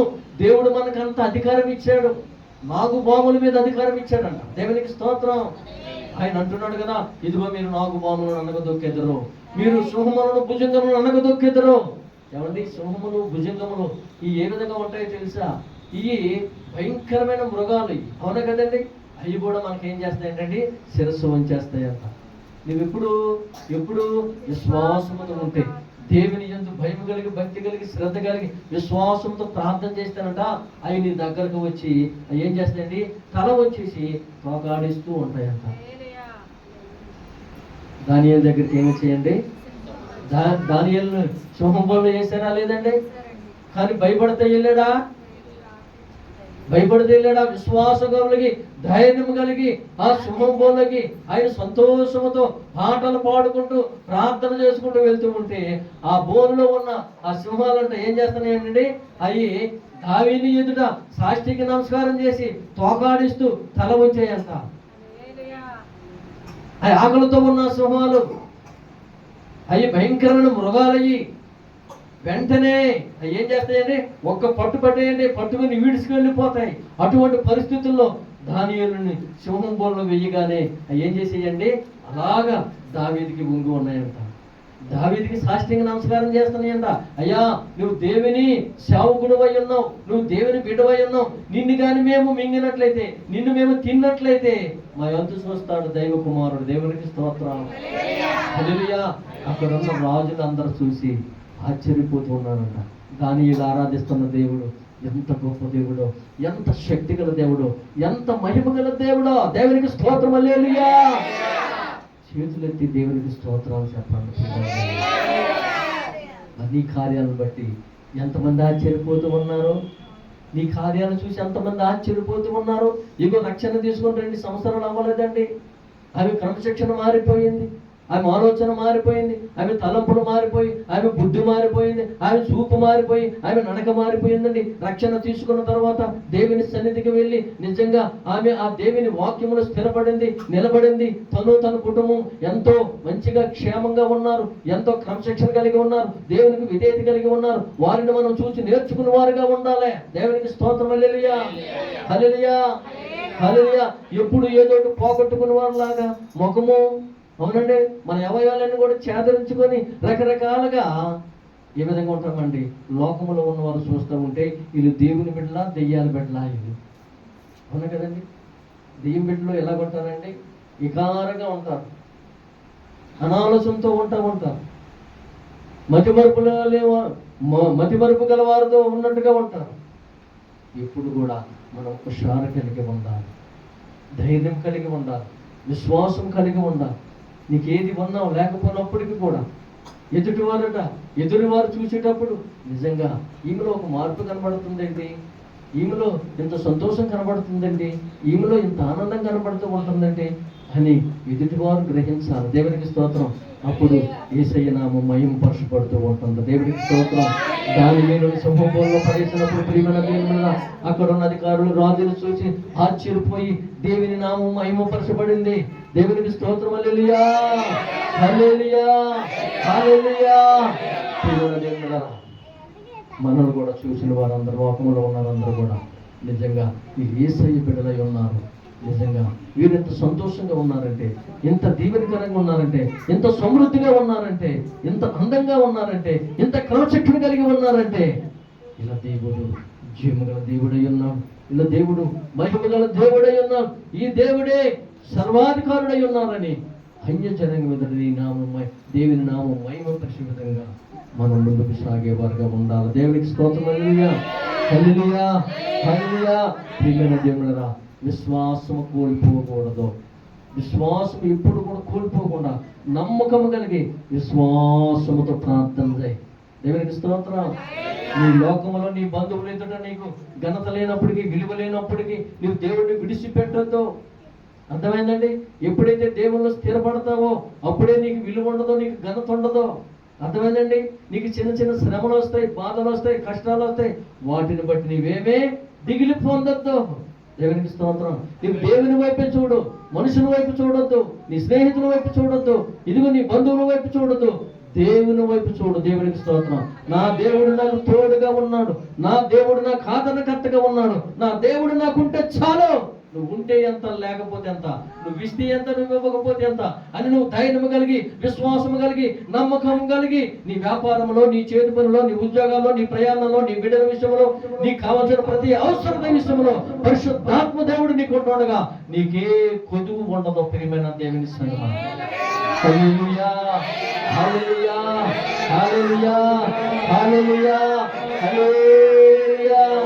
ఎవరో ఏదో ఇస్తారని వాటి వైపు చూసేవారుగా నువ్వు ఉండగా, ఎవరో సహాయం చేస్తారని వాటి వైపు చూసేవారుగా ఉండగా, ఎవరో నిన్ను పలకరించడం లేదని, నిన్ను హేళన చేస్తున్నారని వారి వైపు చూసి నువ్వు దిగులు పడేవారుగా ఉండకూడదు. కానీ నీ దేవుడు నిన్ను సంతోషపరచగల దేవుడు, నా దేవుడు నిన్ను ఆశీర్వదించగల దేవుడు, నా దేవుడు నీకు సమృద్ధి ఇవ్వగల దేవుడు, నా దేవుడు నిన్ను హెచ్చించగల దేవుడు, నా దేవుడు నీకు ఆరోగ్యం ఇవ్వగల దేవుడు, నా దేవుడు నీ కుటుంబాన్ని, నీ పిల్లల్ని క్షేమకరంగా నిలబెట్టి అనేక జనముల ఎదుట నిన్ను ఆయన ఘనపరిచేవాడుగా నిన్ను ఆశీర్వదించగల దేవుడు. దేవునికి స్తోత్రం. హల్లెలూయా, హల్లెలూయా. విశ్వాసము కోల్పోయావు, అపవాది ఒడిలో పడిపోతావు. విశ్వాసము కోల్పోయావు, అపవాది ఒడిలో పడిపోతావు. ప్రియమైన దేవుడు, దేవుడు నిన్ను ఎన్నుకోవడం దేని కొరకు తెలుసా? నిన్ను సంతోషపడడానికి, నిన్ను సంతోషపరచడానికి దేవుడు నిన్ను ఎన్నుకున్నాడు. నువ్వు ఆనందంగా ఉండడానికి. దేవునికి స్తోత్రం. హల్లెలూయా. కాబట్టి నిన్నేం చేస్తూ ఉంటాడంటే, నిన్ను ఒక లైన్లో పెట్టడానికి నిన్నేం చేస్తూ ఉంటాడో, నీకు ఒక ట్రైనింగ్ క్లాస్ ఇస్తూ ఉంటాడు. అర్థమైందా? ఒక క్లాస్ ఇస్తూ ఉంటాడు. ఇంట్లో ఏమీ ఉండవు, ఏమీ ఉండవు. ఎక్కడికి వెళ్ళి నువ్వు ఎవరిని అప్పడిగినా నీకు ఇచ్చేవారుగా ఉండదు. అది ఒక నీకు క్లాస్. నువ్వు అందులో ఎగ్జామ్స్లో పాస్ అయితేనే. అర్థమైందండి? ఇవన్నీ క్రైస్తవులకి ఇదేంటంటే, ఇవన్నీ కూడా ఎగ్జామ్స్, పరీక్ష పేపర్లో నువ్వు మంచి మార్కులతో ఉత్తీర్ణ అయితే దేవుడు నీకు ఇవ్వాల్సింది ఏంటో తెలుసా? మంచి ఉద్యోగాన్ని దేవుడు నీకు ఇస్తాడు. దేవుడికి స్తోత్రం. హల్లెలూయా. మనకు ఉద్యోగం కావాలంటే ఎంత కష్టపడాలి, ఎంతగా రాత్రనగా పగలనగా చదవాలి, అవునా కదా? ఎంతో డబ్బు ఖర్చు పెట్టాలి. ఇవన్నీ జరిగిన తర్వాత కదండి 1,00,000, 2 లక్షల జీతం వస్తుంది, అవునా కదా? ఏమి రాకుండా మనకి 1,00,000 రూపాయలు జీతం రావాలంటే వస్తాయా? రాదు కదా. దేవుని దృష్టిలో కూడా దేవుడు నీకు ఎగ్జామ్స్ పెడుతూ ఉంటాడు. దేవునికి స్తోత్రం. ఒక్కోసారి కన్నీరు రప్పిస్తూ ఉంటాడు, ఒక్కోసారి నీ శరీరాన్ని నలగగొడుతూ ఉంటాడు, ఒక్కోసారి నీ హృదయాన్ని కదిలిస్తూ ఉంటాడు, ఒక్కోసారి నీ అంతరంగాన్ని కదిలిస్తూ ఉంటాడు. దేవునికి స్తోత్రం. ఒక్కొక్కసారి నీకు రోగాన్ని కూడా పెట్టిస్తూ ఉంటాడు. అర్థమైందండి? దేవునికి స్తోత్రం. హల్లెలూయా, హల్లెలూయా. ఆయన వినప గడియలను పగలగొట్ట సమర్థుడు, శక్తిమంతుడై ఉన్నాడు. దేవునికి స్తోత్రం. హల్లెలూయా. తలుపు వెయ్యివాడు ఆయనే, ద్వారములు తెరువువాడు ఆయనే. అర్థమైందండి? ఒక్కొక్కసారి మన తలుపులు మోయబడతాయి, మన కుటుంబంలో ఉన్న పరిస్థితులు మోయబడుతూ ఉంటాయి, సమస్యలు వస్తూ ఉంటాయి, ఒక్కొక్కసారి వేదన వస్తూ ఉంటుంది. అవన్నీ తలుపు వేసిన మరి స్థితులు మనకు కనబడుతూ ఉంటాయి. కానీ ఒకేసారి ఆయన వచ్చి ద్వారములు తెరిచినప్పుడు దేవునికి స్తోత్రం, నీ గృహములో గొప్ప వెలుగు, గొప్ప మహిమ, గొప్ప ప్రభావం దేవుడు నీ గృహములోకి రప్పిస్తాడు. నీకు సంతోషం, సమాధానం, నీ కుటుంబము దీవెన, ఆశీర్వాదం.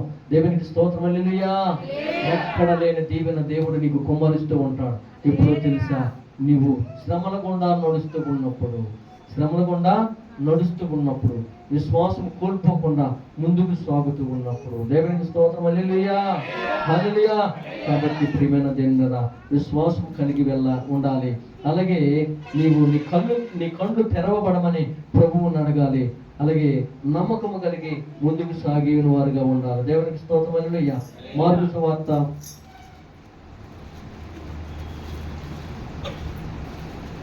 10వ అధ్యాయము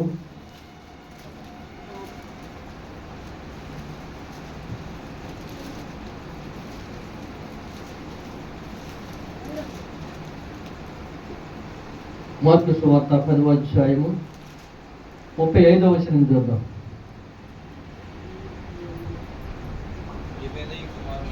జెబెదయి కుమారుడైన యాకోబును యోహానును ఆయన యొద్దకు వచ్చి, బోధకుడా, మేము అడుగడుగల్లా నీవు మాకు చేయకూరుచున్నామని చెప్పగా ఆయన, నేను మీకు ఏమి చేయకూరుచున్నాను వారిని అడిగను. వారు నీ మహిమందు నీ కుడి వైపున ఒకడును నీ ఎడమ వైపున ఒకడును కూర్చుంటున్నట్లు మాకు దయచేయమని చెప్పిరి. యేసు మీరేం అడుగుచున్నారో మీకు తెలియదు. నేను త్రాగుచున్న గిన్నెలోనిది త్రాగుటి అయినను నేను పొందుతున్న బాప్తిసము పొందుటి అయినను మీ చేత అగునా అని వారు నడుగుగా వారు మా చేత అగుననిరి. అప్పుడు యేసు నేను త్రాగుతున్న గిన్నె నుండి మీరు త్రాగెదరు, నేను పొందుతున్న బాప్తిసము మీరు పొందుదురు గాని నా కుడి వైపున ఎడమ వైపున కూర్చుంటుట నా వశములో లేదు. అది ఎవరికి సిద్ధపరచబడినో వారికి దొరికిందని వారితో చెప్పాను. దేవునికి స్తోత్రం. హల్లెలూయా, హల్లెలూయా. ఈ జెబెదయి కుమారుని యాకోబు యోహాను అంటున్నారు. ఏమండి, ఈ జెబెదయి కుమారుడైన యాకోబు యోహాను అంటున్నారు, అయ్యా మా ఆశను తీర్చగలదువా నువ్వు? ఏంటి మీ ఆలోచన ఏంటి చెప్పండి అంటే, మీ కుడి పక్కన ఒకరము మీ ఎడమ పక్కన ఒకరము మేము ఉండాలని ఆశిస్తూ ఉన్నాం. అంటే ప్రధానమైన శిష్యులుగా ఉండాలని వారు ఆశిస్తూ ఉన్నారు. దేవునికి స్తోత్రం. హల్లెలూయా, హల్లెలూయా.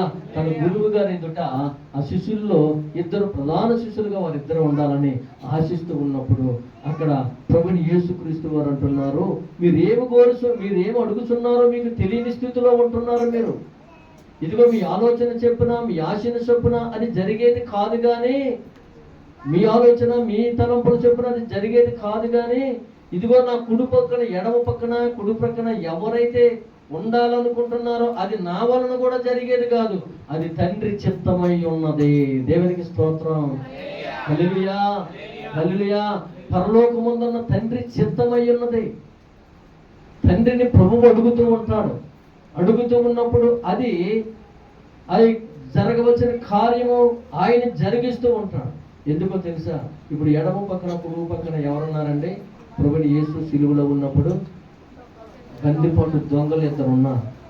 అవునా కదండి? అసలు ఎవరైనా ఊహించే ఆ కార్యాన్ని చూడగలరు ఎవరైనా? ఎందుకంటే ప్రియమైన దేవుడా, అక్కడ దొంగలు ఎడమ పక్కన కుడి పక్కన ఉంటారని ఎవరు ఊహించలేదు ఆ సమయానికి. కానీ బందిపోటు దొంగలను తీసుకువచ్చి యేసు మధ్యన ఆ పక్కన ఈ పక్కన మరి ఎడమ పక్కన కుడి పక్కన దొంగలనే మరి సిలువ వేశారు. ప్రియమైన అది ఎవరి చిత్తమై ఉన్నదంటే తండ్రి చిత్తమై ఉన్నది. యెహోవా తండ్రి ప్రభుని యేసుక్రీస్తు నామమున పేరిట వారిని కుడి పక్కన ఎడమ పక్కన దొంగలను నిశ్చయించాడు. దేవునికి వీళ్ళేమంటున్నారు?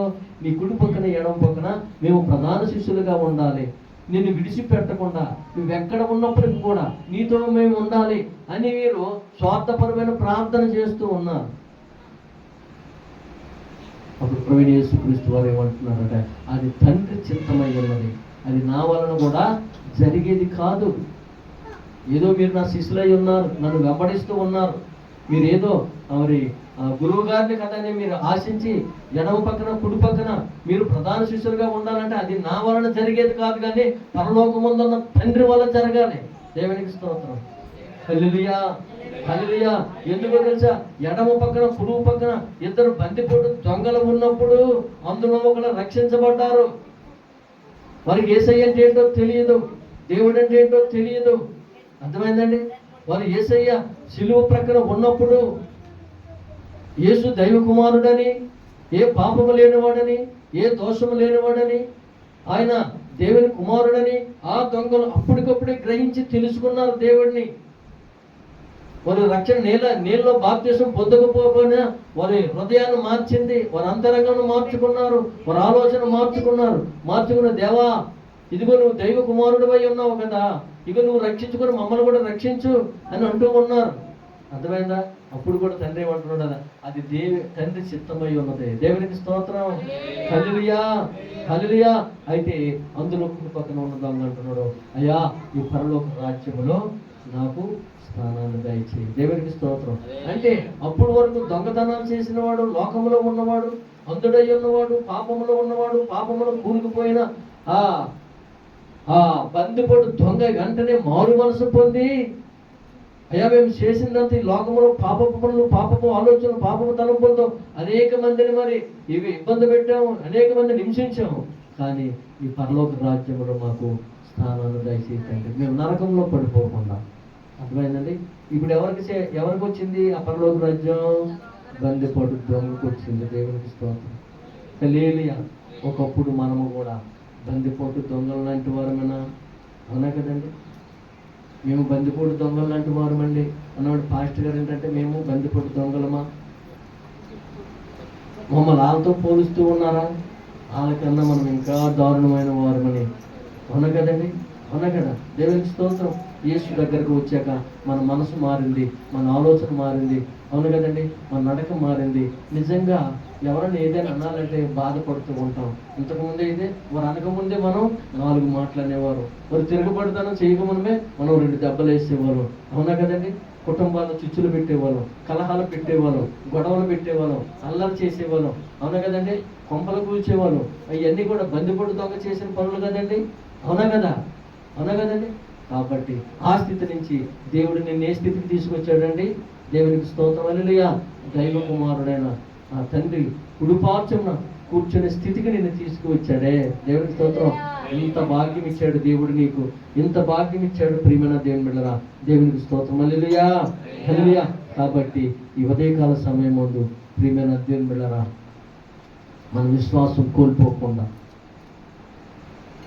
నీకున్న స్థితిని బట్టి దేవుని సన్నిధిలో మొదలుపెట్టి కన్నీరు కార్చిన వాడుగా ఉండండి. ఎవరు కూడా విశ్వాసం కోల్పోకుండా దృఢము కలిగి ఉండాలి. దేవుడు ఆయన కార్యాలు, ఆయన ఆశ్చర్య కార్యములు చూసేటట్లు మనం ముందుకు సాగాలి. దేవునికి స్తోత్రం. హల్లెలూయా.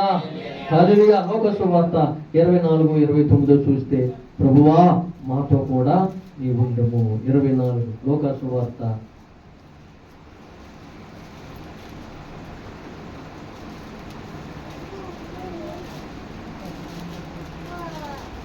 లోక సువార్త 24వ అధ్యాయము 29వ వచనం. వారు సాయంకాలం వచ్చినది మాతో కూడా ఉండమని చెప్పి ఆయన బలవంతం చేసిరి కనుక ఆయన వారితో కూడా ఉండుటకు లోపలికి వెళ్ళెను. ఆయన వారితో కూడా భోజనము కూర్చున్నప్పుడు ఒక రొట్టెను పట్టుకొని స్తోత్రము చేసి దాన్ని విరిచి వారికి పంచిపెట్టగా వారి కన్నులు తెరవబడును. దేవునికి స్తోత్రం. హల్లెలూయా. హల్లెలూయా.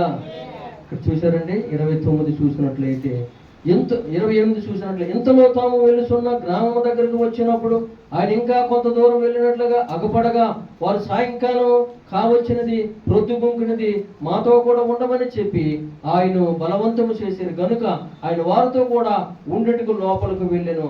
ఆయన వారితో కూడా భోజనముకు కూర్చున్నప్పుడు ఒక రొట్టెను పట్టుకుని స్తోత్రము చేసి దాన్ని విరిచి వారికి పంచిపెట్టగా వారి కన్నులు తెరవబడి ఆయనను గుర్తుపట్టిరి. దేవునికి స్తోత్రం. హల్లెలూయా. హల్లెలూయా.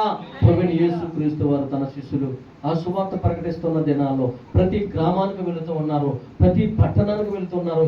సాయంకాల సమయం ముందు తన సువార్త ప్రకటించిన తరువాత, చీకటి పడిపోయిన తరువాత తన శిష్యులు అంటున్నారు, అయ్యా ఈ రాత్రి మాతో మీరు కూడా ఉండండి, ఈ రాత్రి మాతో కూడా మీరు ఉండండి. మరి శిష్యులతో ఉండకుండా ప్రభువైన యేసుక్రీస్తు వారు ఎక్కడికి వెళ్తారండి? శిష్యులు విడిచిపెట్టి ఎక్కడికి వెళ్తారు?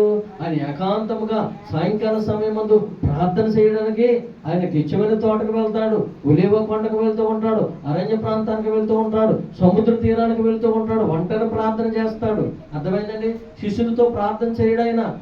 ఒకవేళ శిష్యులతో ప్రార్థన చేసినా కొంత దూరాన్ని వారిని పెట్టి ఒంటరిగా ప్రార్థన చేస్తాడు. అంటే ఒంటరి ప్రార్థనలో ఎంత శక్తి ఉందో తెలుసా?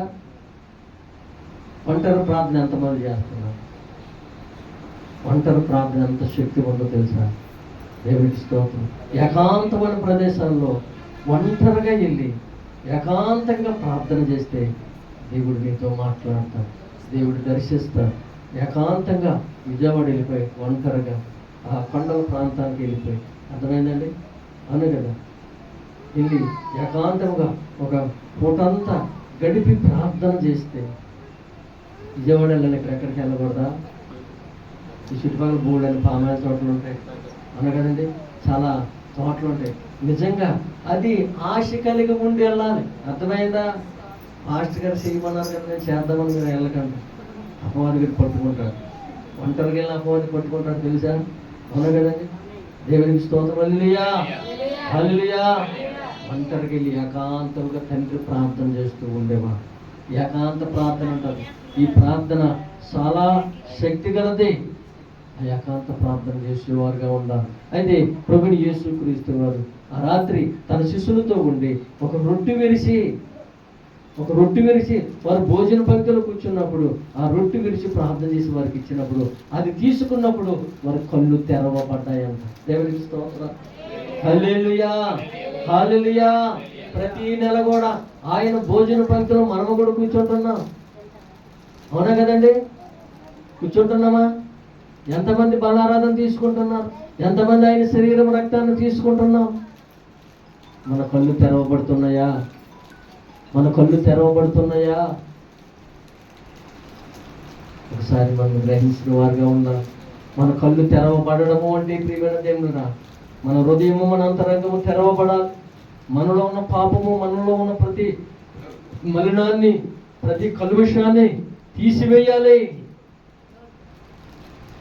ఎంతసేపు మన హృదయంలో, మన అంతరంగంలో అసూయ, ద్వేషము, పగ, కక్ష, అవునా కదండి, రకరకాల మలినాలు కూరుకుపోయి ఉంటున్నాయి, స్టోరేజ్ అయిపోతున్నాయి. హార్ట్లో కొలెస్ట్రాల్ పెరిగిపోయినట్లుగా ఒకేసారి హార్ట్ ఆగిపోతుంటుంది. కొలెస్ట్రాల్ ఎక్కువైపోతుంది, చెడు కొలెస్ట్రాల్ ఎక్కువైపోతుంది, అవునా కదండి.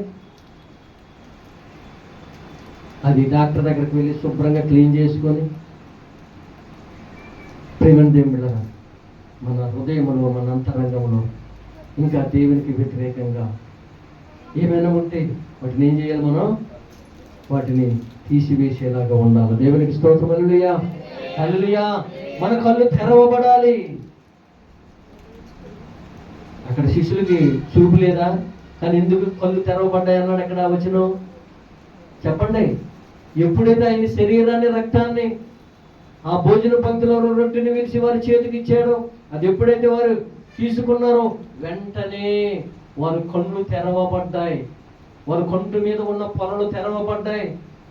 దేవునికి స్తోత్రం. హల్లెలూయా. మనం ప్రతి నెల కూడా ఆయన శరీరాన్ని, రక్తాన్ని తీసుకుంటున్నాం. మన కళ్ళు మూసుకుపోయేటట్లు ఉంటున్నాయి. మన అంతరంగం మూసుకుపోయింది, మన హృదయం మూసుకుపోయింది.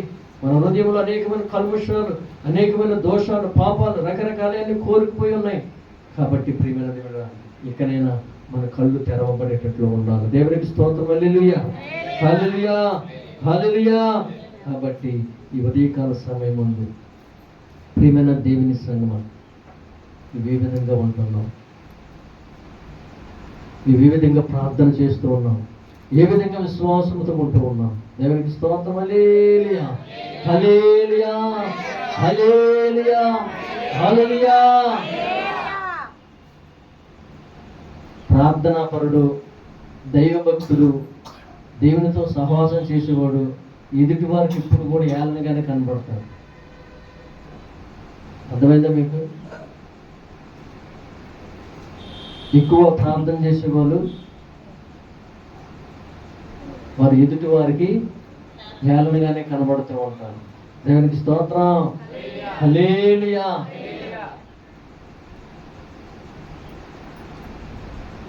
మనం బుధవారం బుధవారం 12వ తారీఖున ఏపూరు ప్రార్థనకి వెళ్ళాం.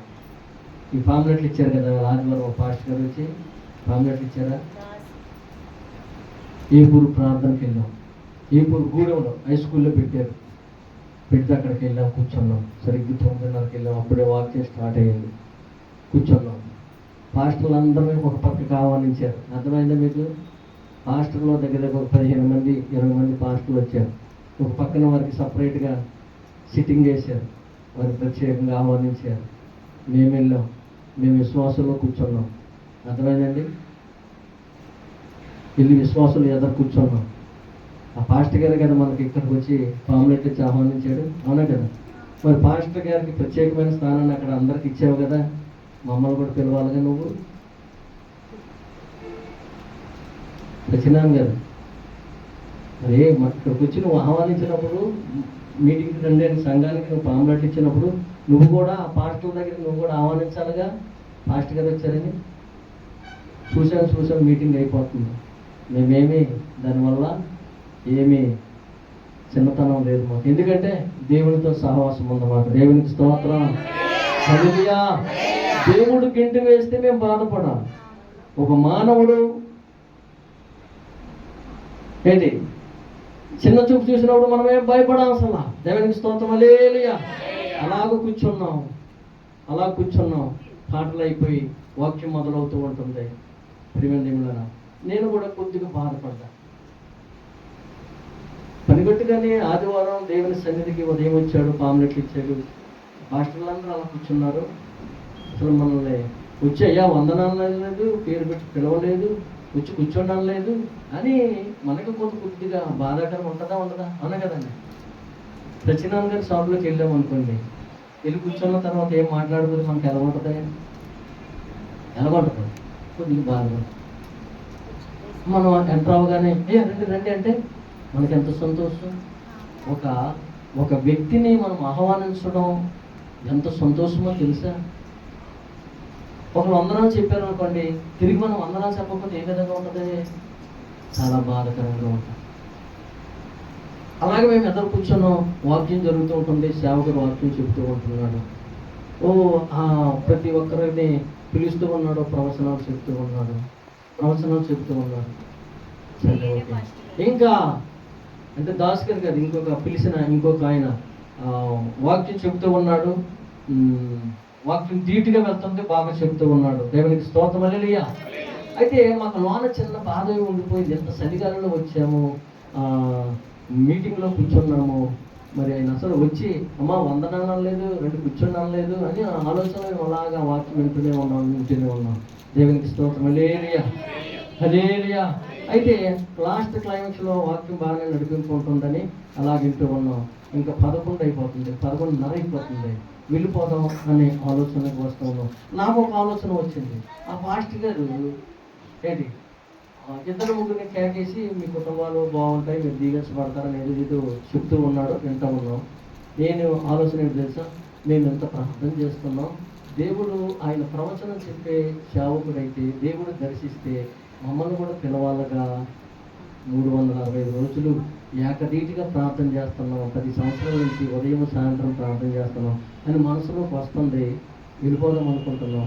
అలా కూర్చుండేసరికి ఆయన అక్కడ నుంచి అంటున్నాడు, ఇదిగో స్పిడ్స్ పెట్టుకున్న ఒక తల్లి గారు, ఆ పక్కనే మరి స్పిడ్స్ పెట్టుకున్న ఆ వైట్ డ్రెస్ వేసుకున్న మరి ఒక అతను, మరి వారిద్దరూ అక్కడ కూర్చున్నారు కదా, ఇదిగో వారి వెనకాల దేవదూతలు ఉండడం నేను చూస్తూ ఉన్నాను. దేవుడికి హల్లెలూయా. వారి వెనకాల దేవదూతలు నిల్చున్నాయండి, నేను చూస్తూ ఉన్నాను. పరిశుద్ధాత్మ దేవుడు వారి మధ్యన ఉన్నాడండి. దేవునికి స్తోత్రం. హల్లెలూయా. చూశారండి, మేము ఎంత బాధపడ్డామో తెలుసా. కొద్దిసేపులోనే వెంటనే దేవుడు చూసేవారు తన సేవకులు బాధపడకుండా, అంతమంది 20 మంది 25 మంది సేవకులు ఉన్నప్పటికీ కూడా దేవుడు అక్కడ ఆ సేవకుడు ద్వారా మాట్లాడుతూ ఉన్నాడు. దేవునికి స్తోత్రం. హల్లెలూయా.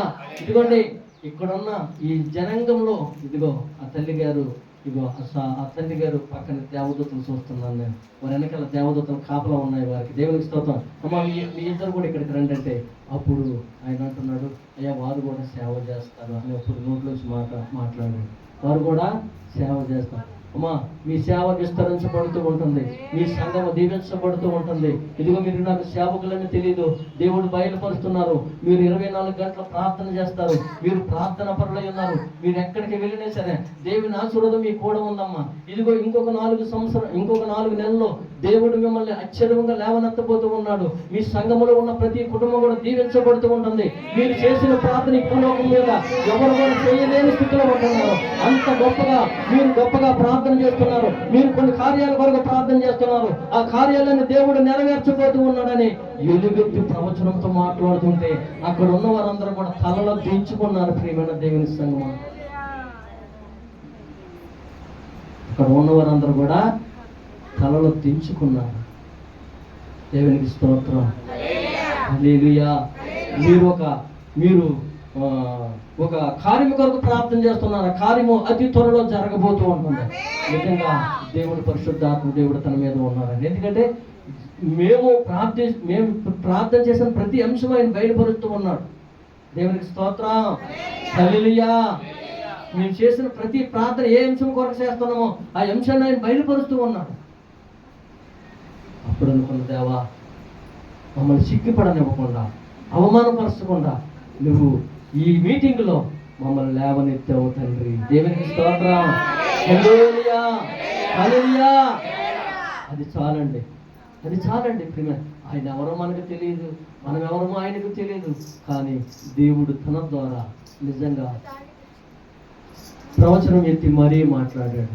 నిజంగా నేను చాలా సంతోషించాను. ఎందుకంటే దేవుడు ఆయన ప్రతి కార్యమును చూస్తూ ఉన్నా, ప్రతి ప్రార్థన ఆలకిస్తూ ఉన్నా. దేవునికి స్తోత్రం.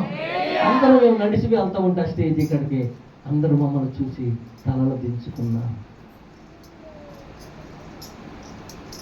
ఎప్పటికైనా సరే నా సేవకుణ్ణి అంచులంచులుగా లేవనెత్తి నిలబెట్టి ఎక్కలేనంత కొండపైకి నేను ఎక్కిస్తానని దేవుడు వాగ్దానం ఇస్తూ ఉన్నాడు. హల్లెలూయా, హల్లెలూయా, హల్లెలూయా. ఎప్పుడైతే ఆ ప్రవచనం, ఆ వాగ్దానం చూసామో ఇంకా ఎక్కువగా ప్రార్థన చేయాలి. ఇంకా ఆయన అన్నాడు, అమ్మా మీరు ఇప్పుడు 5 నెలలు ప్రార్థన చేయాలి. 3 నెలలు ప్రార్థన చేస్తూ ఉన్నారు, 5 నెలల వరకు ప్రార్థన. జనవరి 4వ తారీఖున దేవుడు మీకు సమాధానం ఇవ్వబోతూ ఉన్నాడు. జనవరి 4వ తారీఖున దేవుడు మీ సంఘం పట్ల, మీ పట్ల గొప్ప కార్యాలు జరిగించబోతున్నాడు. మీ సంఘములో యవనస్తులవని, మీ సంఘంలో ఉన్న ప్రతి కుటుంబం కూడా హెచ్చించబడుతూ ఉంటుంది, దీవించబడుతూ ఉంటుంది. నిజంగా మీరు దేవుడు మిమ్మల్ని బహుగా వాడుకుంటున్నాడు, బలముగా వాడుకుంటున్నారు. మీరు పడ్డ శ్రమలు, మీరు పడ్డ కష్టాలు మమ్మల్ని ఎవరు కూడా, మేము కూడా పడలేమమ్మా. అన్ని శ్రమలను పెంచారు, అంతగా వేదన పడ్డారు, అంతగా నలగొట్టబడ్డారు, అంతగా దున్నవేయబడ్డారు. ప్రభువుని వెంబడిస్తూ ఉన్నారు మీరు. దేవునికి స్తోత్రం. హల్లెలూయా, హల్లెలూయా. ఎంత గొప్ప సాక్ష్యమో. ఆ గూడెంలో ఉన్న ప్రజలందరూ కూడా నిజంగా మా వైపు చూసి నిజంగా ఆశ్చర్యపోయేటట్టు ప్రవచనం ఎత్తి మాట్లాడాడు దేవుడు. దేవునికి స్తోత్రం. హల్లెలూయా, హల్లెలూయా. నిజంగా మాకు కావాల్సింది అదే. మీ వెండి బంగారాల కొరకు కానీ, ధన ధాన్యముల కొరకు కానీ, ఇంకా మాకేదో అనుభవించాలి, ఏదో మేము తినాలి చెయ్యాలని కాదు ప్రియమైన దేవుడా.